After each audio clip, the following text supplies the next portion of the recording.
Guys, apakah di tahun 2025 ini masih relate kalau misalnya kita bisnis clothing tapi masih menggunakan sistem PO? Mari kita bahas.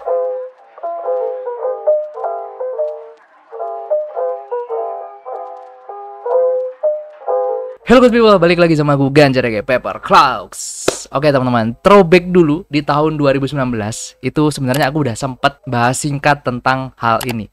Kalau misalnya kalian belum nonton, silahkan nonton. Aku taruh linknya di sini, di deskripsi. Aku coba angkat lagi sekarang, karena ada beberapa DM dan komen yang minta aku untuk bahas tentang PO ini di tahun 2025. Dan menurutku ya oke juga. Aku kayaknya perlu bahas. Beberapa akan aku tambahkan poin-poinnya untuk di tahun ini. Nah, pertanyaan paling common atau yang paling banyak itu adalah, Mas, tahun ini kalau misal mau mulai clothingan tapi sistemnya PO itu masih bisa bersaing atau enggak? Secara kan semakin kesini semakin banyak brand-brand baru yang bermunculan. Nah, ini menarik nih. Kita akan coba bahas di video kali ini.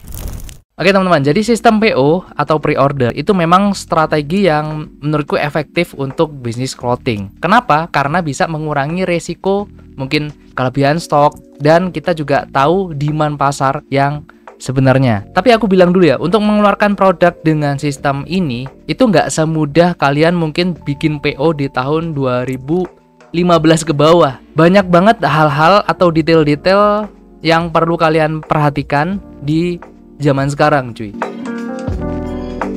Yang pertama, build trust konsumen, teman-teman. Karena brand baru otomatis masih belum ada reputasi gitu kan, masih belum punya track record atau mungkin belum dikenal sama orang. Nah, ini kadang yang membuat calon konsumen agak ragu untuk ikut PO kalian, teman-teman. Mereka berpikiran bahwa resiko produk itu tidak sesuai sama ekspektasi. Nah, ini juga berpengaruh, teman-teman. Jangan-jangan mockupnya sama realnya itu bakalan beda nih nanti. Nah, aku punya solusi. Kalau misalnya kalian pengen membangun trust, itu bisa kalian lakukan dengan memberikan informasi yang setransparan mungkin tentang produk kalian. Kalau misalnya kalian udah ada ulasan-ulasan atau mungkin udah ada testimoni dari konsumen pertama kalian, itu kalian masukin di situ dan kalian bisa kasih garansi. Atau misalnya kalian bener-bener pede sama produk kalian gitu ya, itu kamu bisa kasih kebijakan pengembalian produk jika memang mockup sama hasil realnya itu tidak sesuai. Itu misalnya kalian pede ya, atau kalian berani nih. Kemudian yang kedua, manajemen produksi dan pengiriman. Molor atau telat ngirim ini adalah salah satu kendala brand-brand baru yang mereka belum punya pengalaman sama sekali di bisnis ini, teman-teman. Sebenarnya salahnya mungkin bukan dari brandnya, bisa jadi dari vendornya karena pengerjaannya molor. Solusinya, ketika dulu aku masih produksi di luar gitu ya, masih belum produksi sendiri, itu dari vendor aku kasih spare waktu tambahan at least 1 minggu dari deadline. Nah, misal nih, contoh vendor ngasih deadline di tanggal 10 misalnya. Nah, aku tulis di PO selesainya atau start pengiriman di tanggal 17. Tapi apa nggak kelamaan, Mas? Ya mending kita spare 1 minggu gitu ya, daripada kita udah janji ke konsumen tanggal 10 tapi ternyata molor. Nah, mending kita janji di tanggal 17. Sama misal nih dari vendor telat-telat tanggal 10 kan, tadi tanggal 12 atau tanggal 14 baru selesai. Itu kan kita nggak menyalahi perjanjian kita ke konsumen yang kita bilang di tanggal 17 tadi. Dan bahkan ketika konsumen tahu barang kita udah selesai sebelum deadline, itu kan jadi nilai plus buat brand kita karena sudah bisa selesai sebelum waktunya gitu. Kemudian yang ketiga, terlalu banyak pesanan atau nggak cukup permintaan. Nah, ini dua hal yang udah pernah aku alamin semua, teman-teman. Aku sendiri pernah mengalami di kondisi yang dimana ketika aku bikin PO untuk katalog 17 Agustus kalau nggak salah, itu aku open PO sekitar 36 pieces dan nggak sampai 1 minggu 36 ini udah full kuota, dan akhirnya aku tambah lagi menjadi 50, teman-teman. Tapi hal ini juga bisa jadi bermata dua, teman-teman. Di satu sisi kita akan mendapatkan tambahan cuan, tapi di satu sisi yang lain ketika vendormu nggak siap sama penambahan kuota tersebut atau penambahan produksi tersebut, akhirnya bisa jadi malah akan molor untuk produksinya. Nah, ini perlu namanya kita harus koordinasi lagi sama vendor seperti apa. Misal ada tambahan seperti ini dengan deadline awal, apakah bisa selesai bareng atau kita perlu penambahan waktu. Itu perlu kalian komunikasikan. Kemudian ada juga di kondisi aku buka PO 2 lusin gitu ya, tapi ternyata yang minat masih di bawah 1 lusin.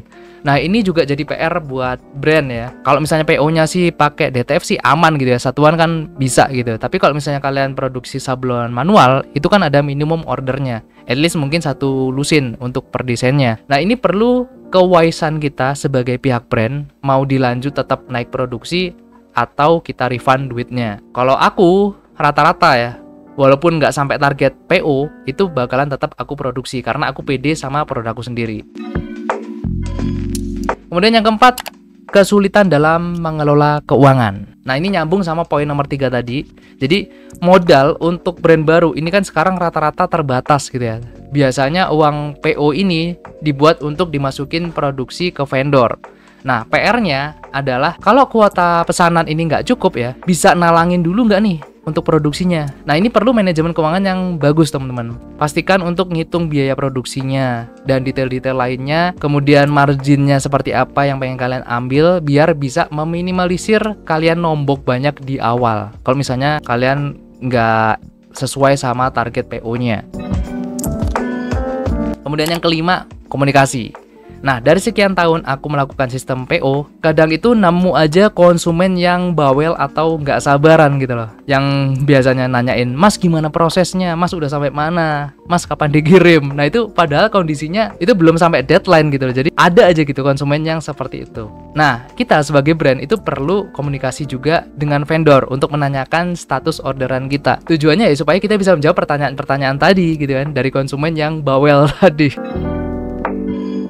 Kemudian yang terakhir, nomor 6, persaingan yang ketat. Seperti aku tadi bilang, clothingan itu udah banyak banget, udah rame banget. Dan kalau misalnya kalian pengen lihat ya di TikTok aja, itu kalian scroll dikit pasti bakalan banyak lagi brand-brand yang bermunculan, apalagi brand-brand baru sekarang banyak banget. Nah, tantangannya itu besar banget, apalagi buat brand baru yang dimana harus bersaing sama brand yang udah lama atau yang udah punya banyak follower atau yang udah dikenal gitu ya.